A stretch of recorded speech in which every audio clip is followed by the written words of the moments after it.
तो आईपीएल 2024 की इस ट्रेड विंडो और मिनी ऑक्शन में जो टीम सबसे ज्यादा परेशान और जिसकी हालत सबसे ज्यादा खराब दिखाई दे रही है वो है दिल्ली कैपिटल्स। अब दिल्ली कैपिटल्स की हालत इतनी ज्यादा खराब इसलिए है क्योंकि इन्होंने मेगा ऑक्शन अच्छा नहीं खेला था, और जब आप मेगा ऑक्शन अच्छा नहीं खेलते हो तो फिर आप बाकी टीम्स के मुकाबले जिन्होंने मेगा ऑक्शन अच्छा खेला होता है कैचिंग अप वाला गेम खेल रहे होते हो। उसके बाद ऋषभ पंत की injury also made the matter worse for them, और अभी भी उनकी फिटनेस का कोई पक्का क्लैरिफिकेशन नहीं आया है कि वो खेलेंगे 2024 का आईपीएल। अगर खेलेंगे तो कितने मैचेस खेलेंगे, क्या जैसे वो खेला करते थे उतनी ज्यादा कीपिंग, उतनी ज्यादा बैटिंग, साथ में लीडरशिप, तीनों रोल वो कंप्लीटली निभा पाएंगे, या फिर कोई बैकअप प्लान भी उनको तैयार करना होगा।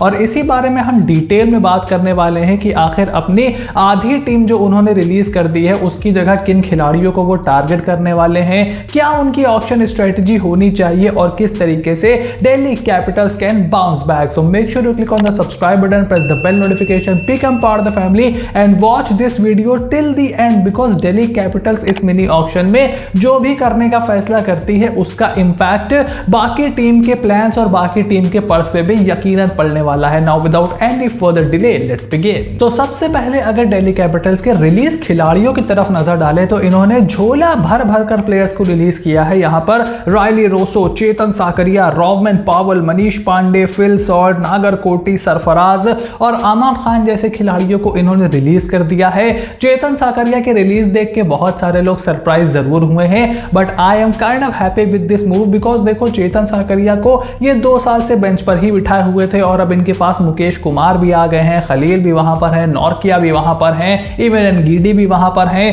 तो कमलेश नागरकोटी हो गए, चेतन साकरिया हो गए, इनको ज्यादा खेलने का मौका मिलता नहीं है अनटिल एंड अनलेस कोई बहुत ज्यादा इंजरी का कंसर्न हो जाए, और ये चेतन साकरिया के करियर के लिए भी अच्छा नहीं था। जिन 2 रिलीज से मैं थोड़ा सरप्राइज हुआ, एक तो रायली रोसो की रिलीज और दूसरी फिल सॉल्ट की रिलीज।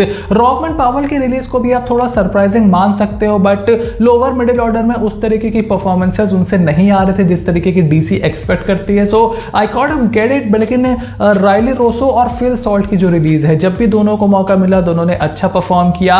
ठीक है, रायली रोसो ने उस तरीके से परफॉर्म नहीं किया जितना मे बी आप उनसे कंसिस्टेंसी एक्सपेक्ट कर रहे थे, बट यार आप उनको टॉप 3 में जल्दी खिला भी तो नहीं पाते हो। The problem with Delhi Capitals is कि टॉप 3 में इनके बहुत ज्यादा खिलाड़ी हैं। अगर आप इनके रिटेन खिलाड़ियों को देखो तो यहां पर डेविड वार्नर हैं, पृथ्वी शॉ हैं, ऋषभ पंत हैं, मिच मार्श हैं, उसके अलावा नॉर्किया, कुलदीप, अक्षर, एनगीडी, खलील, ईशांत शर्मा, यश धुल, मुकेश कुमार और अभिषेक पोरल को भी इन्होंने रिटेन किया हुआ है। And almost 29 crore rupees, 28.95 to be precise इनके पास बचे हुए हैं। और इन खिलाड़ियों को रिटेन और रिलीज करने के बाद अगर आप इनके पास क्या बचा है अगर उस पर नजर डालो तो फिलहाल सिर्फ 16 खिलाड़ी इनके पास बचे हुए हैं।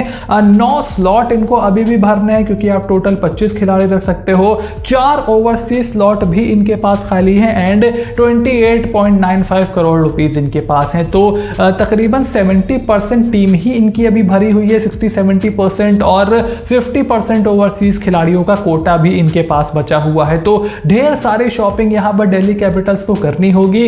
और खिलाड़ियों की फिटनेस को लेकर के, खिलाड़ियों की फॉर्म को लेकर के तो ये ऑलरेडी परेशान हैं ही, लेकिन जिन स्लॉट्स पर इनको खिलाड़ियों की जरूरत है वो आसानी से नहीं मिलते। क्योंकि अगर आप इनकी प्लेइंग 11 देखो तो यहां पर आप वार्नर और शॉ के साथ ओपन करोगे, मिच मार्श 3 खेलेंगे, ऋषभ पंत होपफुली नंबर 4 खेलेंगे, फिर रॉबमैन पावल नहीं है तो 5 पर कौन खेलेगा, उसके बाद नंबर 6 पर एज अ फिनिशर कौन खेलेगा, 7 पे अक्षर पटेल, 8 पे भी इनके पास कोई खिलाड़ी नहीं है, कुलदीप यादव, अंड्रिक नॉर्किया, मुकेश कुमार, और फिर इंपैक्ट प्लेयर के तौर पर ये खलील अहमद या फिर ईशांत शर्मा जैसे खिलाड़ियों का इस्तेमाल कर सकते हैं। तो 4 तेज गेंदबाज तो देखो आप निकाल लोगे। आप यहां पर अंड्रिक नॉर्किया हो गए, मुकेश कुमार हो गए, फिर इंपैक्ट प्लेयर खलील हो गए, मिच मार्श आपके चौथे सीमर की तरह आप उनको इस्तेमाल कर सकते हो खास करके दिल्ली की कंडीशंस में। लेकिन आपके पास ऑलराउंडर बिल्कुल भी नहीं है। उसके अलावा एक अक्षर पटेल है, वो is more like a bowling allrounder, आप उनको नंबर 7 पर खिलाओगे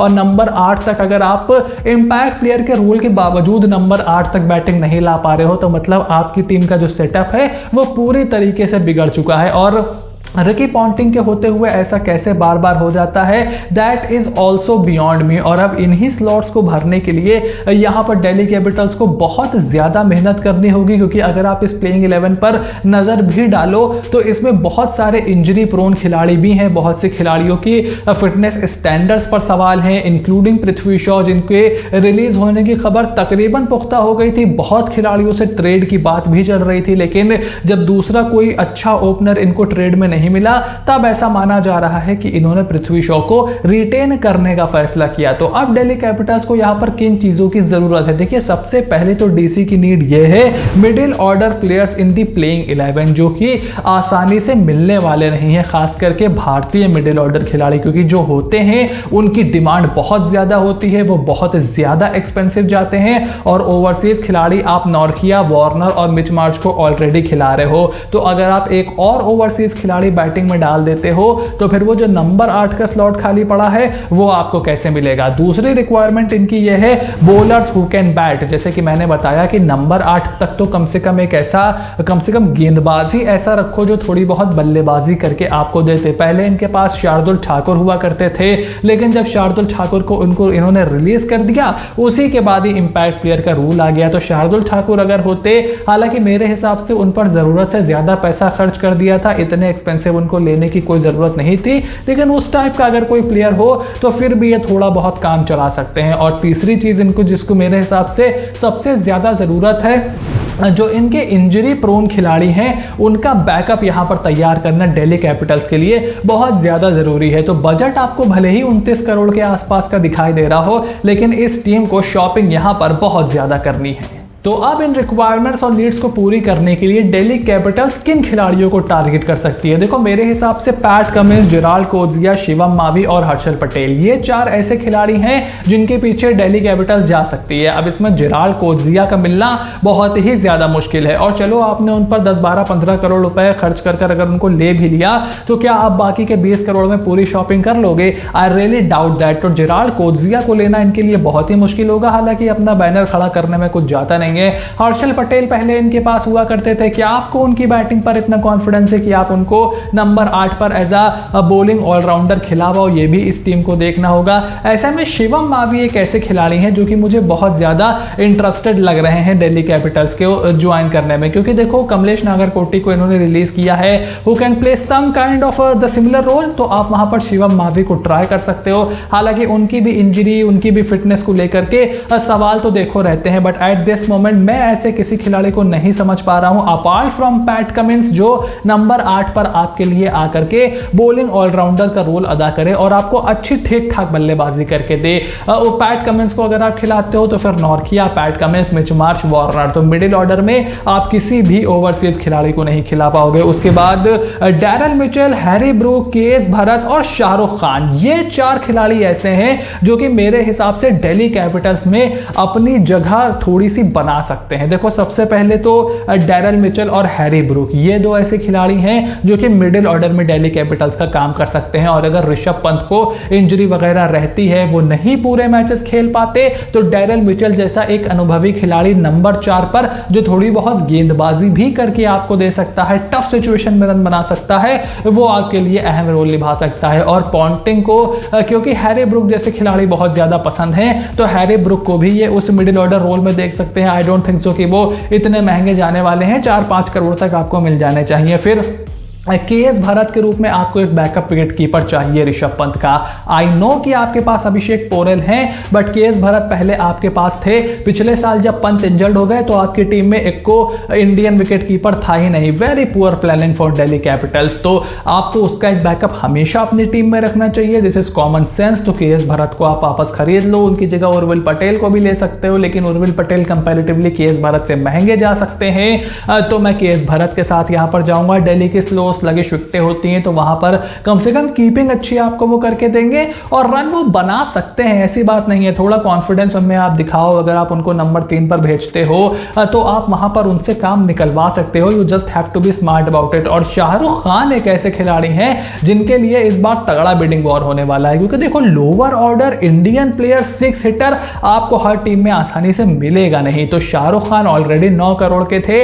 आई वोंट बी सरप्राइज कि अगर वो 10-12 तक पहुंच जाए। सीएसके भी उनके पीछे जाने वाली है और दिल्ली कैपिटल्स को भी उनकी बहुत ज़्यादा ज़रूरत है। और भी 2-4 टीमें हैं, हमने बात कर रखी है ऑक्शन स्ट्रेटेजी की वीडियो में अलग अलग टीम्स की। तो नंबर 6 पर अगर शाहरुख खान आ जाते हैं, that will be a huge relief for Delhi Capitals. और अगर ये शाहरुख के पीछे नहीं जाते हैं तो I will be really surprise. उसके बाद आपके मिचेल मार्श हो गए, डेविड वार्नर हो गए, ऐसे खिलाड़ियों का बैकअप अगर आपने तैयार करना है तो एरन हार्डी उनके पीछे जा सकते हैं, ऑस्ट्रेलिया से हैं, रिकी पॉन्टिंग वहां पे है, same goes for Josh Inglis as well. क्योंकि फिल सॉल्ट को आपने रिलीज कर दिया है तो जॉश इंग्लिश को आप टॉप ऑर्डर में भी ट्राई कर सकते हो, मिडिल ऑर्डर में भी उन्होंने अच्छी बारियां खेली हैं। तो अगर पंच फिट नहीं होते, आपको एक ओवरसीज कीपर भी खिलाना पड़ता है, तो आप जॉश इंग्लिश के साथ जा सकते हो। तो it will not be easy for Delhi Capitals, क्योंकि पर्स उनके पास भले ही ज्यादा हैं, 4 ओवरसीज खिलाड़ी, 9 खिलाड़ी इन टोटल उनको साइन करने हैं, आसान नहीं होने वाला है। They have to be very specific कि किस खिलाड़ी पर उनको बिड करना है, किस अमाउंट तक जाना है और किस खिलाड़ी को अपनी टीम में किसी भी कीमत पर शामिल करना चाहते हैं। तो आईपीएल 2024 में दिल्ली कैपिटल्स किस स्ट्रेटजी के साथ आने वाली है, ये जानने के लिए और ये देखने के लिए मैं तो बहुत ही ज्यादा एक्साइटेड हूं। And I am sure you guys are feeling the same way. Then what are you waiting for? Make sure to click on the subscribe button, press the bell notification, become part of the family, because एक करके हम सारी teams तकरीबन अब cover कर ही चुके हैं और इसके बाद एक बहुत ही मजेदार सीरीज आपका इंतजार कर रही है। And trust me, you don't want to miss that. So I will see you soon in the next video.